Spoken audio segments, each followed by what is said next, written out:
Hello बच्चों, चलिए प्रश्न को देखते हैं। प्रश्न है हमारे पास 100 विद्यार्थियों में से 15 अंग्रेजी, 12 गणित और 8 विज्ञान में उत्तीर्ण हुए। 6 अंग्रेजी और गणित में, 7 गणित और विज्ञान में, 4 अंग्रेजी और विज्ञान में तथा 4 तीनों विषय में उत्तीर्ण हुए। ज्ञात कीजिए कि कितने विद्यार्थी उत्तीर्ण हुए अंग्रेजी और गणित में परंतु विज्ञान में नहीं। चलिए सर्वप्रथम हम प्रश्न के लिए मुख्य अवधारणा लिखते हैं। मुख्य अवधारणा, मुख्य अवधारणा में हम एक उदाहरण की सहायता से समझते हैं कि ए संग बी का वेन आरेख और ए सर्वनिष्ठ बी का वेन आरेख किस प्रकार बनता है। तो हमारे मुख्य अवधारणा है वेन आरेख।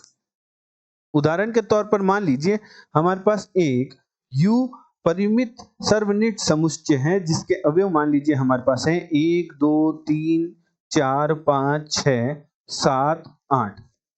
और उदाहरण के तौर पर मान लीजिए कि हमारे पास A बराबर एक समुच्चय है जिसके अवयव हमारे पास हैं 1 3 5 और 6। और हमारे पास एक B बराबर समुच्चय है जिसके अवयव मान लीजिए हमारे पास है 3 6 और 8।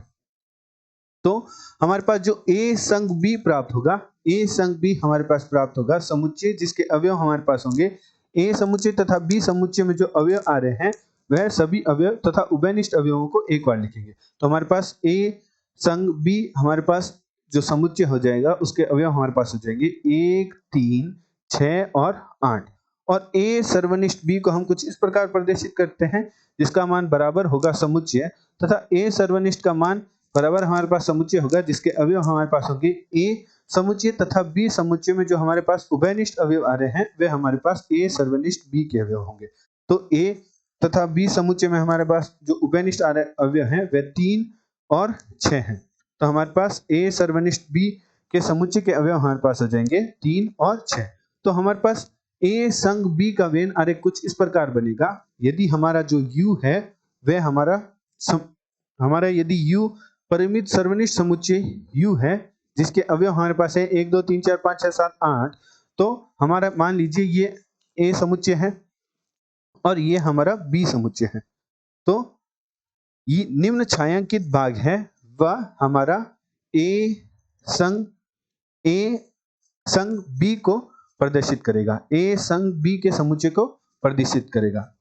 एवं A सर्वनिष्ठ B का वेन आरेख कुछ इस प्रकार बनेगा। ये U है, ये A है, A समुच्चय के अवयव और ये B समुच्चय के अवयव। तो हमारे पास जो A सर्वनिष्ठ B का जो हमारे पास छायांकित भाग होगा वह ये निम्न भाग होगा, ये हमारा A सर्वनिष्ठ B होगा। इस प्रकार हमारा A सर्वनिष्ठ B का मान हमारा वेन आरेख प्राप्त होगा। अतः प्रश्नानुसार प्रश्न में हमारे पास दे रखा है कि हमारे पास 100 विद्यार्थी हैं, अर्थात हमारे पास जो परिमित सर्वनिष्ठ समुच्चय U है वह 100 विद्यार्थियों का है। उसमें से हमें दे रखा है कि अंग्रेजी जो अंग्रेजी में उत्तीर्ण हुए वह 15 है। तो हम कुछ इस प्रकार लिखते हैं कि अंग्रेजी में उत्तीर्ण हुए जिसे हम NE मान लीजिए हमारा वेन आरेख बनाते हैं। यह अंग्रेजी के लिए है, यह गणित के लिए और यह विज्ञान के लिए है। तो अंग्रेजी में उत्तीर्ण हुए हमारे पास जो विद्यार्थियों की संख्या है वह 15 है। एवं गणित में उत्तीर्ण विद्यार्थियों की संख्या प्रश्न में हमें 12 दे रखी है। एवं विज्ञान में उत्तीर्ण विद्यार्थियों की संख्या हमें 8 दे रखी है। एवं प्रश्न में हमें कहा है कि अंग्रेजी और गणित दोनों विषय में उत्तीर्ण विद्यार्थियों की संख्या हमें 6 दे रखी है। तो इसे हम कुछ इस प्रकार प्रदर्शित करते हैं कि अंग्रेजी एवं गणित अर्थात E सर्वनिष्ठ M अर्थात अंग्रेजी तथा गणित में जो हमारे पास सर्वनिष्ठ विद्यार्थी हैं उनकी संख्या हमें 6 दे रखी है। इसी क्रम में हमारे पास प्रश्न में दे रखा है कि गणित तथा और विज्ञान में उत्तीर्ण विद्यार्थियों की संख्या 7 और अंग्रेजी तथा विज्ञान में उत्तीर्ण विद्यार्थियों की संख्या 4 और सभी विषयों में उत्तीर्ण विद्यार्थियों की संख्या 4 दे रखी है।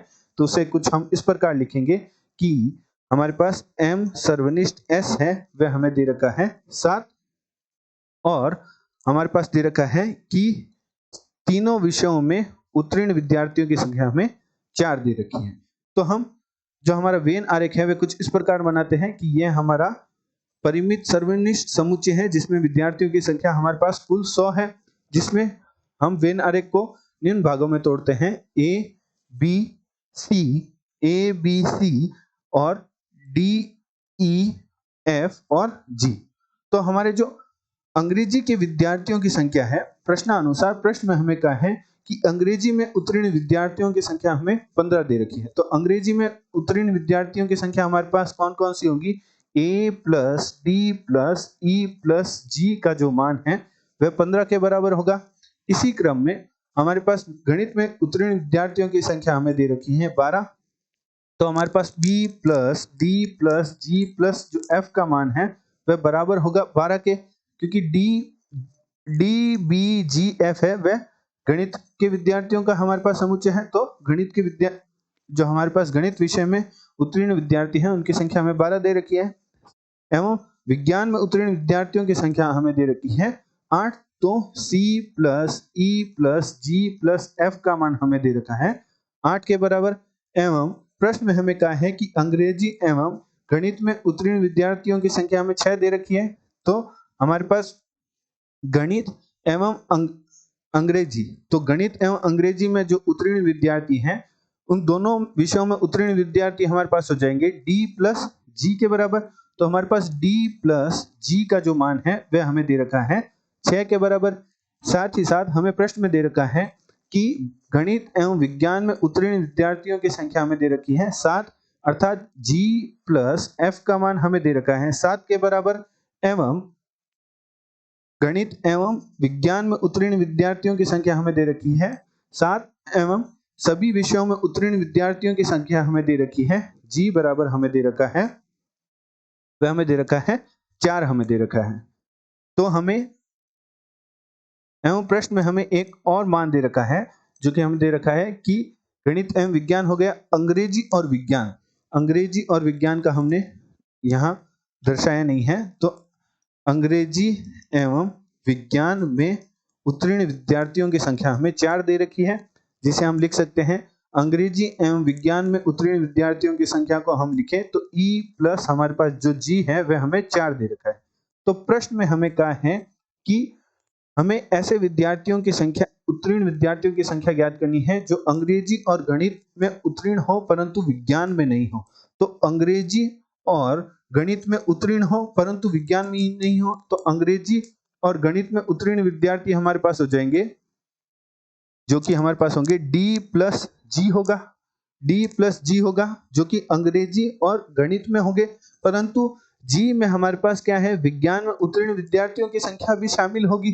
तो हमारे पास केवल जो डी है वह हमारे पास क्या होगा, जो हमारे पास केवल डी है वह हमें देगा केवल अंग्रेजी एवं गणित में उत्तीर्ण विद्यार्थियों की संख्या को, और हमें देगा गणित एवं अंग्रेजी में उत्तीर्ण विद्यार्थियों की संख्या को। जो विज्ञान में उत्तीर्ण नहीं है वह हमारा जो डी है बराबर होगा, हमारे पास डी है वह बराबर होगा अंग्रेजी व गणित में उत्तीर्ण विद्यार्थी, गणित में उत्तीर्ण विद्यार्थी परंतु विज्ञान में नहीं, परंतु विज्ञान में अनुत्तीर्ण विद्यार्थी की संख्या के बराबर होगा, की संख्या के बराबर होगा। अतः हमारे पास डी प्लस जी का मान है वह हमारे पास 6 के बराबर है। तो हमारे पास जो डी प्लस जी का मान है वह 6 के बराबर है एवं जी का जो मान है वह हमारे पास 4 के बराबर है। तो हमें केवल डी का मान निकालना है। तो डी का मान, जी का मान यदि हम रख दें तो हमारे पास प्राप्त होगा डी प्लस 4 बराबर 6। तो हमारे पास डी बराबर प्राप्त हो जाएगा 2। तो यहाँ डी हमारे पास होगा, डी हमें बता रहा है कि 2 विद्यार्थी हैं जो कि अंग्रेजी एवं गणित में उत्तीर्ण है परंतु विज्ञान में अनुत्तीर्ण है, इनकी संख्या बता रहा है। तो हमारे प्रश्न का हल होगा 2 विद्यार्थी। आशा करते हैं आपको प्रश्न का समझ आया होगा। धन्यवाद।